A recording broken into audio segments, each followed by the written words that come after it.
நிறைய வீடுகளில் நிறைய இடங்கள்ல நான் பார்த்துருக்கேன் சார். இந்த கண்ணாடி இதில் வந்து தண்ணீரில் வந்து எலுமிச்சம்பழம் போட்டு வைக்கிறது ஒரு விசேஷமா அப்படின்னு கேட்பா. நிச்சயமா.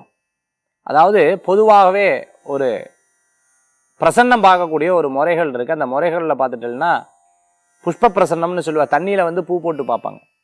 அதே மாதிரி புஷ்ப பிரசன்னம் இன்னொன்று இருக்குது. சுவாமி கையில் வந்து இந்த பூ அந்த பூ வச்சுட்டு வேண்டிப்பா மந்திரம் சொல்லுவா. அந்த பூ வந்து தானாக விழுகும். அடுத்தது பார்த்துட்டிங்க, ஒரு பொட்டலத்தில் சுவாமிகிட்ட புஷ்பத்தை கட்டி போடுவாங்க. அது சின்ன குழந்தையை கொண்டு எடுக்க சொல்லுவாங்க. இதெல்லாம் பிரசன்ன முறைகள் மாதிரி. இது ஒரு சகுன நிமித்தத்தை சார்ந்த ஒரு விஷயம். அதாவது தண்ணீரில் எலுமிச்சம்பழம் போட்டு வைக்கிறது. இன்னைக்கு வியாபாரம் நன்னா இருக்குமா நன்னா இருக்காதா, இன்னைக்கு ஒரு நல்ல முன்னேற்றம் இருக்குமா இருக்காதா அப்படிங்கிற ஒரு விஷயத்தை அது ரொம்ப அழகாக பார்க்க முடியுது. நம்மளுடைய திருஷ்டிகள் போகிறதுக்கும் அதை பயன்படுத்துகிறாங்க. அடுத்தது பார்த்துட்டீங்கன்னு சொன்னால் அந்த எலுமிச்சம்பழமாகப்பட்டது மேலோட்டமாக இருந்தது அப்படின்னு சொன்னால் இன்றைக்கி நிறைவான விஷயங்கள்லாம் நடக்கும் அப்படின்னு. அதுவே கீழே இறங்கி எடுத்து அப்படின்னு சொன்னால் சரி இன்னைக்கு எதுவும் சில சுமாராக தான் போதும், பெரிய அளவுக்கு வித்தியாசம் இருக்காது அப்படிங்கிற எண்ணங்கள் நிறைய பேருக்கு வரக்கூடிய வாய்ப்புகள் இருக்குது. எல்லாமே சகுனம் நிமித்தத்தை சார்ந்த சில விஷயங்கள் தான்.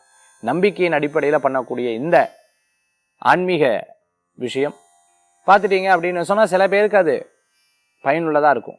1000 தான் எல்லா விஷயத்தையும் சொன்னாலும் சரி, நம்மளுடைய கடமையை செய்யணும், நம்மளுடைய தொழிலை செய்யணும், நம்மளுடைய முயற்சிகள் எடுக்கணும். அதுதாங்க நிச்சயம் உங்களுக்கு கைகூடக்கூடியதாக இருக்கும்.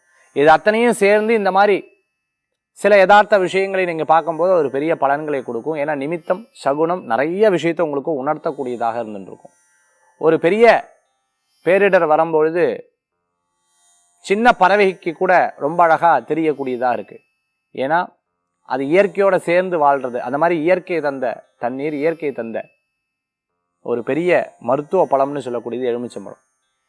இரண்டுமே சக்தி வாய்ந்த ஒரு பொருள் தான். அதனால் அதில் பண்ணக்கூடிய இந்த சகுன நிமித்தத்தை சார்ந்த விஷயங்கள் சில விஷயத்துக்கு நமக்கு உதவிகரமாக இருக்கும் அப்படிங்கிறத இன்றைக்கி நம்ம தெரிஞ்சுக்கலாம்.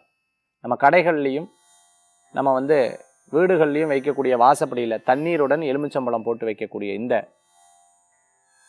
ஒரு பிராயஷ்சித்தை முறை சரியா தவறா அப்படிங்கிறது நம்ம பார்த்தோம்.